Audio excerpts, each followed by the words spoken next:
Recording. Okay. All right, 3, 2, 1. Welcome back. We are back. Jess, please introduce your new partnership. I have a very quick announcement. Really exciting news. I'm now partnering with an exciting Australian brand.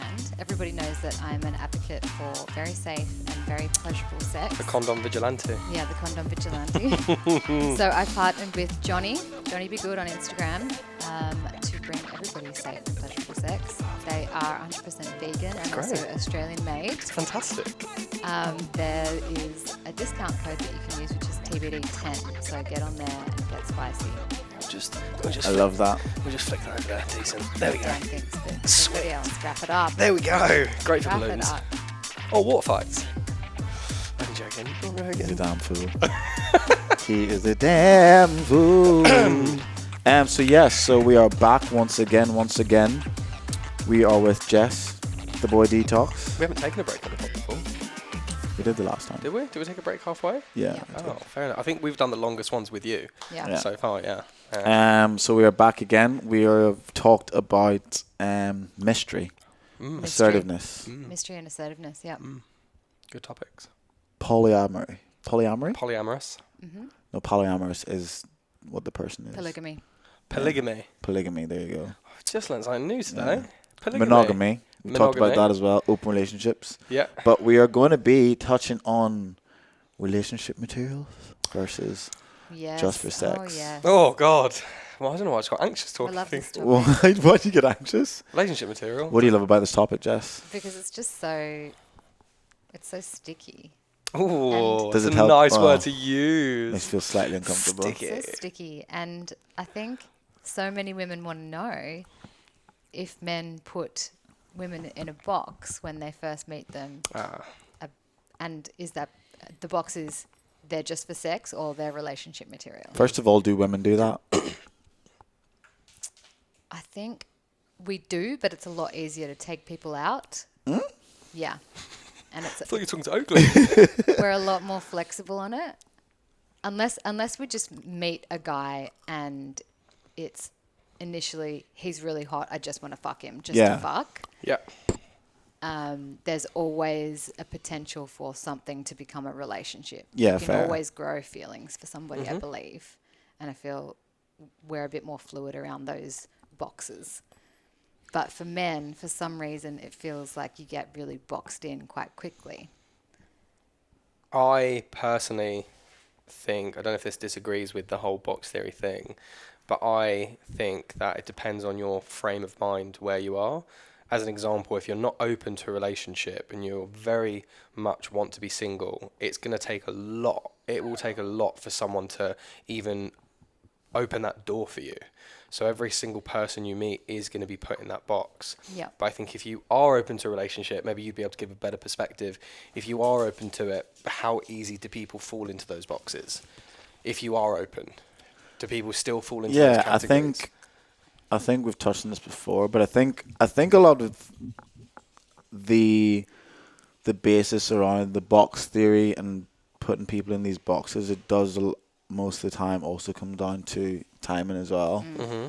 And as you said, where you are in life.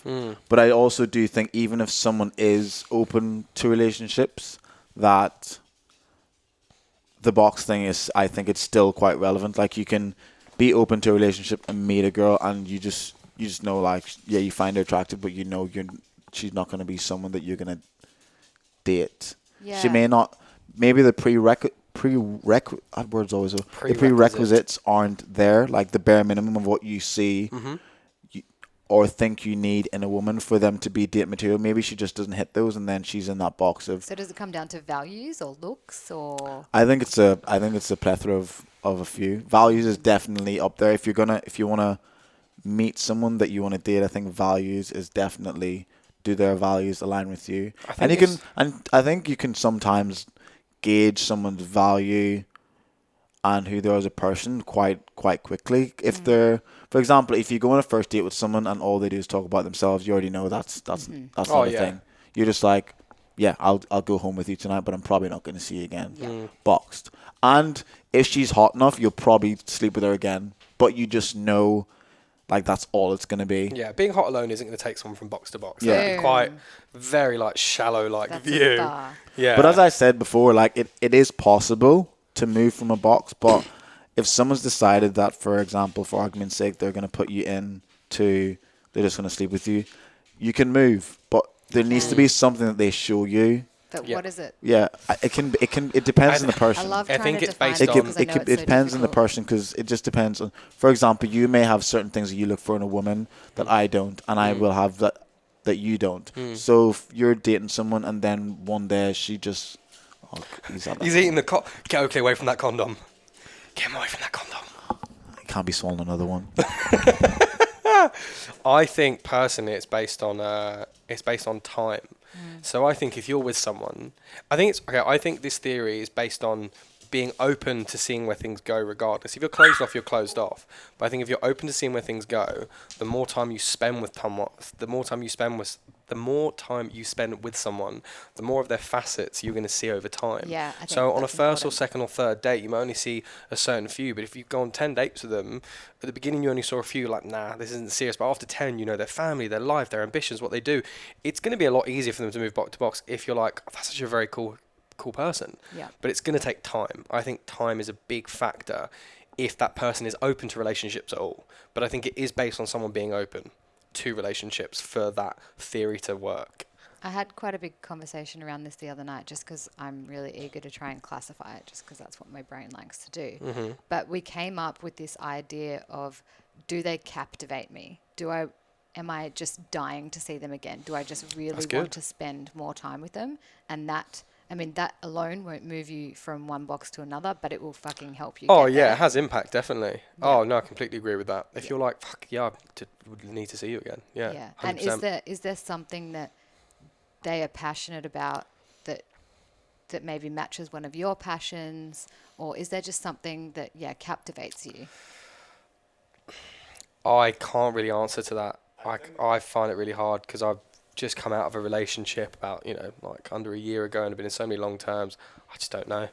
Until it happens, I won't know. I think a lot of it really is to do with the conversation that you have with these people as well, with these women. I think what really excites me about seeing someone is the conversations that I know I'm going to have with them.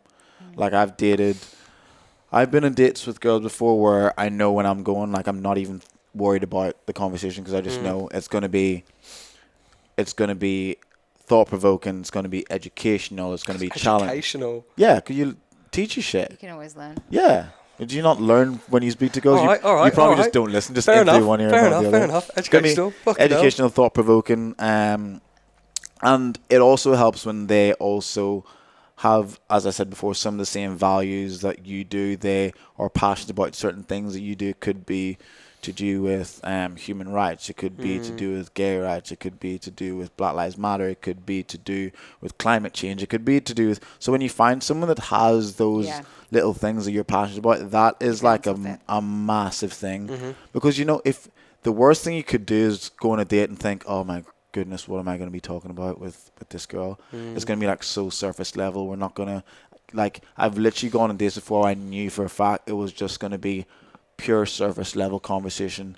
How's your day been? I just don't want to talk about how my day was. It was good. How was yours? Great. Right. What do you want to talk about that's next? very surface level. That's very surface level. Is there something that you guys do when you know that you are falling for somebody or when you like somebody? There's something particular, specific I that run. happens to me. I run when I realizing. Yeah, I just ghost Do them. you run? No, I'm oh joking. no, you run from. I thought you went for a jog because No, there's something. I'm falling for you. I'm just going to go for a jog and clear There's my something mind. specific that happens to me, but I always wonder if. What I do, I normally freak out and get really uncomfortable, and then sometimes I take a little step back, and then see how much my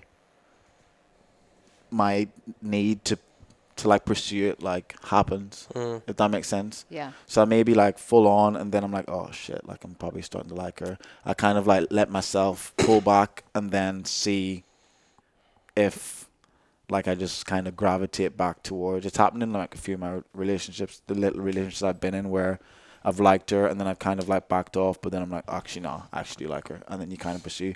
But then most times and not, I would say 80% of girls that I've dated, if I end up liking them, I normally just like, right, how can I mess this up?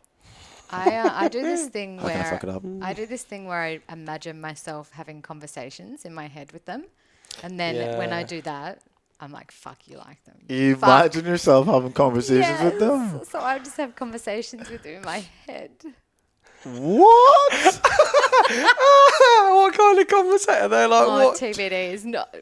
Yeah, Just like TBD. random, just Yeah, it's like I Coffee imagine. do you like? Do you like coffee? Yeah, I like coffee. imagine I imagine like what it will be like when I see them again, and I'm like, I guess it's like future. It's future planning, I suppose. Yeah. In your head, you think about what you would do tell you them. do you create scenarios in your head as well? Not really. It's all around the conversation, like imagining having a chat with them. Yeah, what I do sometimes, I just imagine like going on a holiday with them and shit. Oh yeah, I've done that too. Just like, oh, My like imagination's you're like wild. thinking I of do like that all where, the time. like I would like, if I like a girl, I'm just thinking of like where I'd love to go on a holiday. I'm like, oh, I'd love to go, like, I don't know. Let's say I'd Yeah. love to go to Perth, and I'm like, oh, I would definitely love to go to Perth, or like With getting her, going to yeah. the airport, like getting on the plane. It's so weird. I think having the conversations thing, I kind of do understand. Yeah. Why do you do that? I think it's been ages since I started any relationship. My it was goodness. like 3-4 years. But I do remember this. Do you remember this? You're pretending like it's 20 years ago. It's but literally 4 years ago. No, when I got into it, it's hard to remember what I was doing in 2016. Like, Yeah, that's a what was while going on in ago. my head. If but, you really liked her, you should remember the first time you met her. But I'll tell you What was she this. wearing? Yeah. I'll tell you this, and I don't know if this is only because of the age I was at, but I'd gotten out of a relationship, gotten into another one after a period of time, and I remember we hadn't slept together yet, and we were hanging out. I didn't really know I wanted something serious, and I went to her place, and we'd slept together a few times, and one night I went there, and we didn't sleep together, and we just chatted and chilled and went to bed.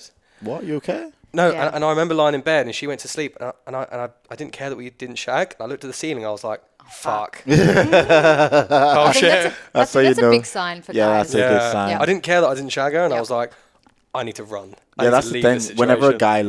guy really likes a girl, like sex is not even on his mind. He Yeah. actually Just wants wants to to get spend yeah, time. wants to spend time with. Yeah. Because I've been like that. Which It's goes- true though. Which gonna goes say. back to that captivation factor, right? Yeah. When you just want to see them and spend time with them, you just Yeah, because That like feeling. for example, like my ex, like I even remember what she wore the first like our first date. And I remember what I wore, like even just small things like that.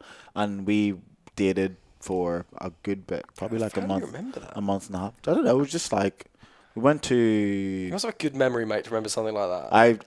I have a memory where I remember things that I feel are like need to remember or want to remember. Like my mum's always said that because I used to forget to do some small things. It like take something out of the freezer, but then I would remember. I have memories from when I was like a baby, like not even being able to walk because I was on the phone to her one day. I was like, Mum, this is weird, but I always have random memories of our first house. And she's like what? And I explained one to her of me sitting in the front garden. She like freaked out. She was like, that's weird. Because it was, I think it was I'm not talking about it. But yeah, I was just like, I remembered it. And she's like, it's so weird how you're able to remember random memories like that. And there's memories of me in the back garden when I was like playing like mini golf or whatever with like my best friend at the time and all that, and she's just baffled. Whereas like there's things where she asked me to do something, I'm just like, oh yeah, I forgot. So I think just like for me, it's not like it's a memory that's constantly in my head of like the first time I went on the date with my ex and what she was wearing, but it's just like if you ask me, it's like yeah, I remember that. it's I an remember, emotive memory. Sort yeah, of thing. I remember where we went. We went to like 2 bars, whatever, and then she got in the taxi and went I home. wish I had that. I've got Her an taxi was awful like memory. $90 because she lived out west. I've got an awful memory. Yeah, I know that. An awful memory. You can't remember the post on our social media. It's not true. Okay, I didn't. Okay, last night I forgot to pose, and he just no words, nothing. He just screenshots me through a calendar reminder. He sends a lot of full stops when he writes. It comes across very aggressive. I just like He's punctuation. like, mate, So do I. you forgot to do this. Full stop. I'm like, fuck. All right, calm down, chill out. It's It's just the full fun. stop that makes it seem really I've angry. been told that before. I'm just like, oh, it's Direct. just You're the way I direct. talk. Yeah. No, but he said he's not meaning it to come across like that. But I'm like, that's how it comes across. Full stops are, especially in messaging, they're so like informal. The fact you remember to put a full stop, it's like, if you got to post this, full stop. I imagine you like smashing your phone down to do the full stop before you send it. I had to get it fixed Forgot in to send Apple. that, I mate. just Full broke it. stop. And tonight, full stop. come on, semicolon, fucking stop. Like, all right, mate, I'll post it now. Don't worry about it. Sorry about that, mate. Fucking hell, Jesus. You're an idiot. You just got your phone there. What's up, Jess? I have some questions for you. Is Do you this, wanna do is this the quickfire quickfire? round? Yeah. Go on then, let's go.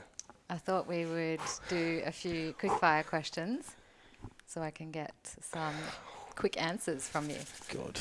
Oh, God, I hate this. You can only answer with yes or no. Mm-hmm. Do you want to get married? Yes.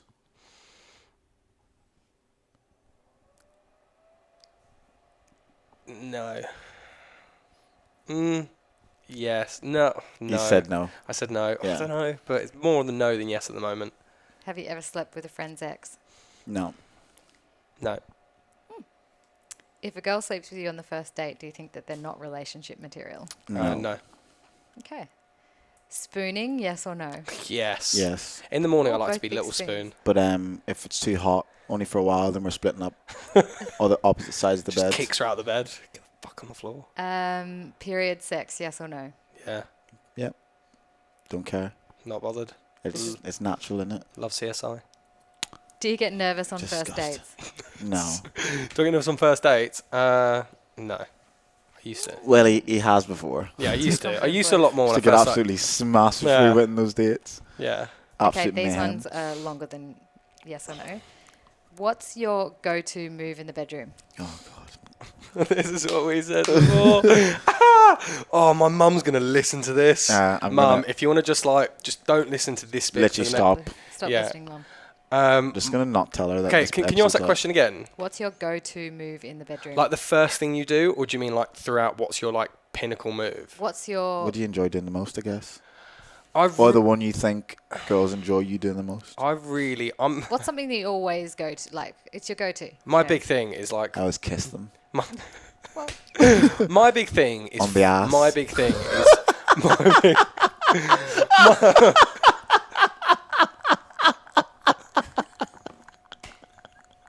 Mate, we're trying to be serious here. sorry. Fuck's sake. Oh. My big thing is foreplay. Because Yeah. after that, it's only about another 60 seconds left. Yeah. But no, foreplay. So I'm a big fan of going down on someone. Big fan. Because I'm like, if you do that, the rest is like pretty smooth women like to sailing. hear that, trust me. Yeah, I am God single, bless. ladies, by the way. Oh, we're not in the live still. That would have been great for the Insta live. Last one. What's your love language? One sec.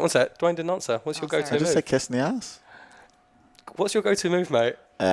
Just doggy. Doggy. That's Yeah. right. You say what you said at the event. Face that down in the ass pillow. Face down the pillow. That's arse the way up. we like to. That's the way we like to. Be. Sorry, Mum. Okay, what's your love language? Do you know what they are? Oh, There's five. so you've got, what is it? Quality time, Yeah. words of affirmation, acts of service, gifts, or physical touch. And Mine- physical touch is not sex. It's Yeah. Yeah, just mine's physical touch and acts of service. So can you say them again, sorry? physical touch, Physical touch, yeah. quality time, words of affirmation, acts of service, and gifts. Maybe gift acts giving. of service. So you like, that's how you Yours show is definitely love. words of affirmation. No, I think it's time spent. I think it's quality, physical touch, and maybe words of affirmation. Yours is Yeah. definitely You words of definitely affirmation. receive love as per words of affirmation. I can tell you that now. You do.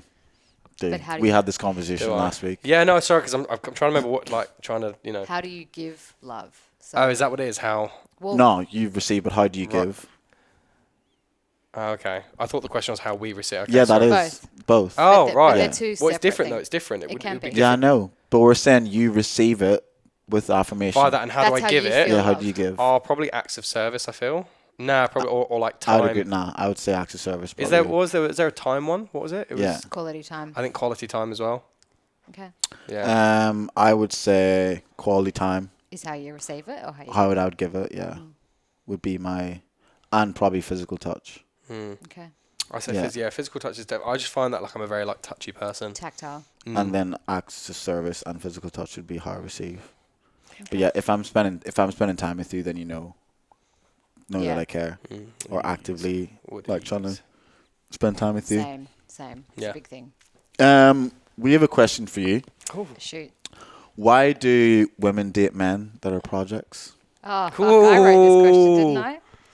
I believe Yes, I give us really a 2 cents. believe Oh, we had a big. Yeah, I remember this now. Okay. that this is a reflection of women or men that need to do work on themselves. Mm. I believe that we only date down, in inverted commas, because we're scared of looking in the mirror and seeing what we need to do to make our lives better or more wholesome or more Yeah. enjoyable. So therefore, if you get a project, it's an easy way to distract yourself from whatever pain or fear or discomfort that you have in your life currently. I really believe that's why we date projects. I don't think it's gender specific either. No. I do No. really, yeah, I think it's definitely on both parties because It's definitely not gender I've done that specific. myself, and I think that I've probably been in that situation. There's also like a strong narrative around it that comes from self-love and self-worth as well. But I think that can kind of come back to how much you value your own progress and how much you're willing to put somebody else's life and progress in front of your own, just to distract yourself. It's like it's like they say, broke people break people. It's like if you're broken, if you have your traumas and you're not like trying to actively fix that about yourself, and you try to get into a relationship because you may see some sort of like trauma that they have as well, then you kind of almost use their problems as a way of negating the fact that you need to fix your own. 100%. It's like it's a term called trauma bond, where when both people have trauma, they almost gravitate towards each other, and they use it as a reason to stay together because they think that they have this thing in common. Where it's just like, yeah, it's in common, but it's not something good that you have in common. It's something that is breaking you inside emotionally and psychologically. So you need to like sort that out. I find sometimes, like you magnetize towards other people who've been through shit. Yeah. Quite but often. it can come down to something as simple as when you have something due at work, or like you have a deadline or an assignment, and you go off and you procrastinate and you find anything else that will distract you from the task at hand. Yeah. And it's sabotaging yourself because eventually, you're gonna have to do it at some stage. Yeah. But that's exactly what project dating is too. You're just putting off your own timeline.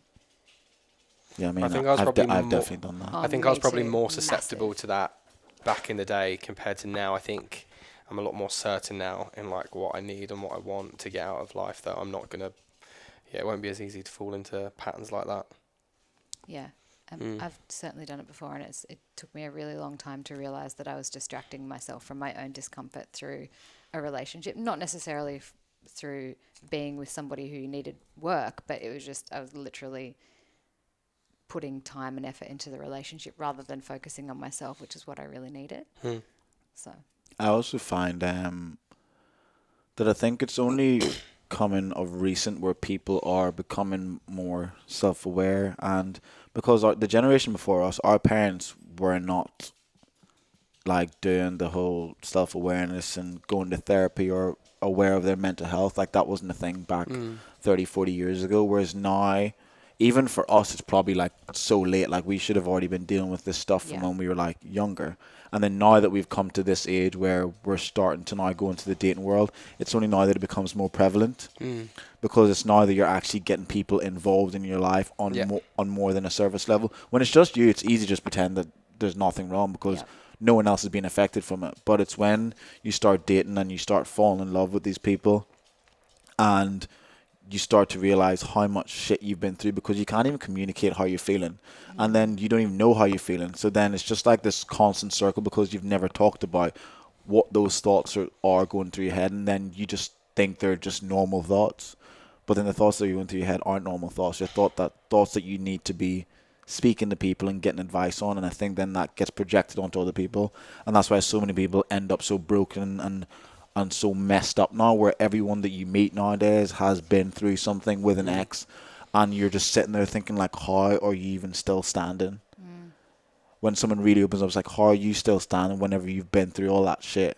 And it's just kind of baffling because people don't really try and work through it, and whenever they come to you and tell you that, you're just like, you sometimes just have to sit back and realize how powerful people can be within their minds, and even just physiologically, like the fact that they're still able to go to work every day and do well and get promotions whenever they've been through so much shit. It could be within their family, it could be in relationships, it could be in their previous jobs. Like girls that I've met have been through so much shit, and I'm just like, how are you even able to trust again?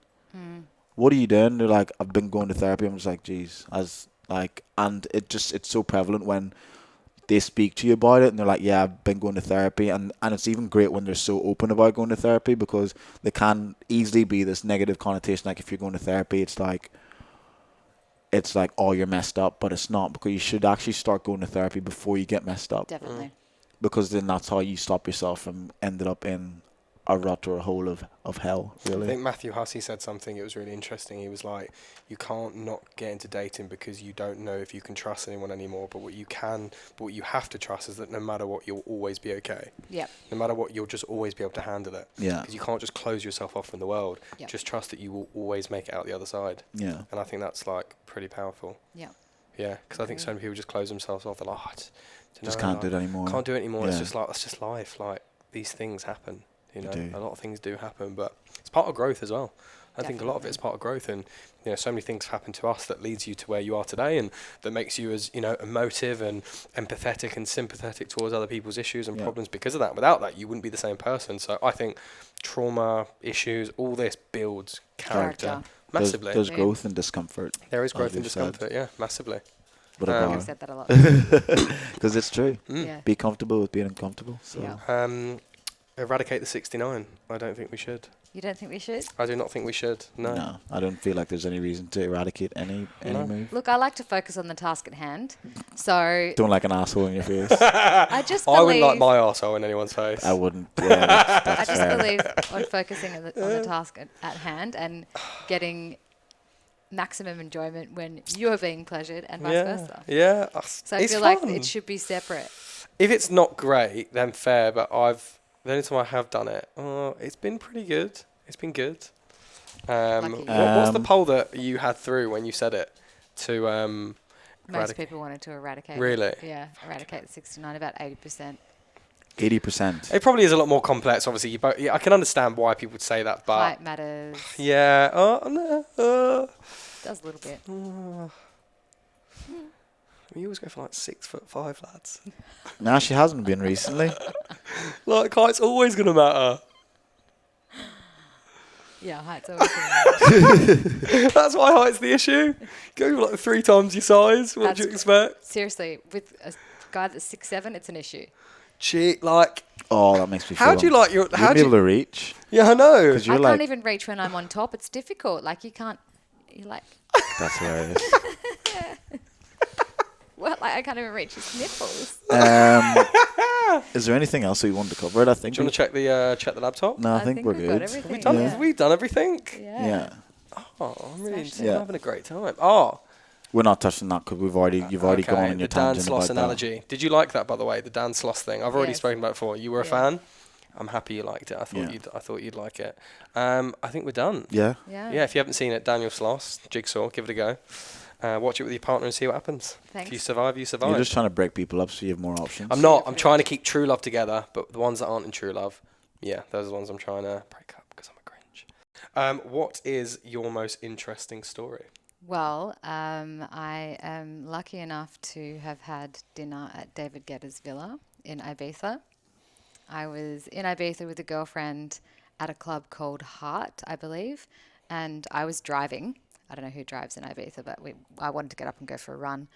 But the club was like starting to heat up at about like 1, and the tunes are really good. And this guy came up and said, do you want to come to our VIP area? And I was like, okay, cool, whatever. Went up there and there was a huge bottle of Cristal and like one of those huge bottles of Belvedere. I've never had Cristal and I like champagne. So I said, okay, cool, let's just go up there and drink some of their drinks. Went up there, sat down, started talking to this guy. And it turned out that it was his Bucks week. And I was just having a chat. He was like a very normal looking guy from the States. And I said, where are you staying? And he said, oh, Villa Titanium. And I was like, I've been to Ibiza a few times, so I know where things are. And I said, what area is that? And he's like, I don't know, it's just Villa Titanium. Anyway, it turns out that he'd hired David Guetta's villa for a week for 250,000 euros for the week and flown his 10 best mates over there for his Bucks weekend. Oh. So I ended up going over there with a girlfriend and we had dinner with them. There was private chefs. There was a club in a bunker with a pool. There was a nail studio, a boxing ring, a gym, a hair salon, all of these things in this house. It was incredible. It's like nothing I've ever been to. But the funnier thing is at the end of this story, I left my work phone in this fucking villa. So the next day I had to go back and see these guys again. And I made friends with Grant. So we went back the next. We went back the next day. We'll just beep that out. We had booked tickets to go and see Kygo play at Ushuaia. And as we got drunker, we were trying to get the guys to come with us. And they were like, no, we just want to go home tomorrow. Like, we've had enough. But they were kind of amping up and getting on board. And one of them was like, just get Jess to go and talk to the buck and she can try and persuade him because he's fond of her. So I went and spoke to him and I was like, look, what have you got to fucking do tomorrow? Like, you're in Ibiza, it's your bucks week. Let's just go to the club and have a good time. And he said, oh, I've got to fly home. I just want to get back to Washington. And I said, what, you got to go back on like a first class flight to Washington? And he says, oh no, I've got a private jet. So I just said, get the fucking driver. We're all getting in the car and we're going to Ushuaia. So fuck our €50 tickets to see Kygo. We walked in the back, the VIP, like walked with security in the back to this VIP area and like, you know, had all of the Belvedere and the champagne again. Turns out that he ended up getting Kygo to play at his 30th birthday and now he's bought a whole bunch of shares in his production company. Fuck. And when he called me the next day from the private jet, and turns out when I did my research, he's like Forbes 30 under 30. Oh, he's a millionaire. It's a lot better than a private table at Salty's. He still calls me his relationship advisor to this day. I would say the same. He's like, you need to invoice me, and I'm like, fucking right, I do. Oh, so that is a great story. Shout I out. like it. Thank you very much, Jessica, for always coming back on. TBD returns. It's Always a pleasure, never a chore. Very excited for the one. third time you come on. Probably you've done a show by that point, another show. Hopefully a fucking TED Talk. Oh, let's go. I'd be very keen to listen to that. I don't think we'll ever get onto a TED Talk. Speak for yourself. He will listen to us talk about relationships. Track record. Don't paint us with the same brush. But yes, thank you very much, everyone, for checking in once again. Yeah. It's been a pleasure, and as usual, get us on all our socials. And mine and is Jessica's at the Boy Detox. We will tag it in the caption at the Boy Detox. Yeah, like, share, subscribe, follow. When we put content out there, people, like it, share it, do some stuff with it. Especially some our reviews. Friends. Exactly. Especially our friends. Yeah, you fucks. You piece of shit. Just bloody like the thing and carry on with your day. Yeah. You don't even ask for much. You piece of shit. Leave a review as well. If anyone is kind enough to leave a review. Condoms, wrap it up, you fucks. Yeah, definitely. Yes, do that. I agree. What Jess said, maybe, possibly. We are going to be bringing out some merch as well, eventually. That is in the works. We're going to be bringing the Subject to Change condom. I'm only joking. We're going to be bringing out some merch, so when it does come out, show the love, and perfect. Peace and Thank love. you. I actually asked Dan to do this weeks ago, and he hasn't done it, so I have to do it now. This is probably more your thing than mine. It's useless. But thank you very much, everyone. Bye-bye. Peace and love. Bush.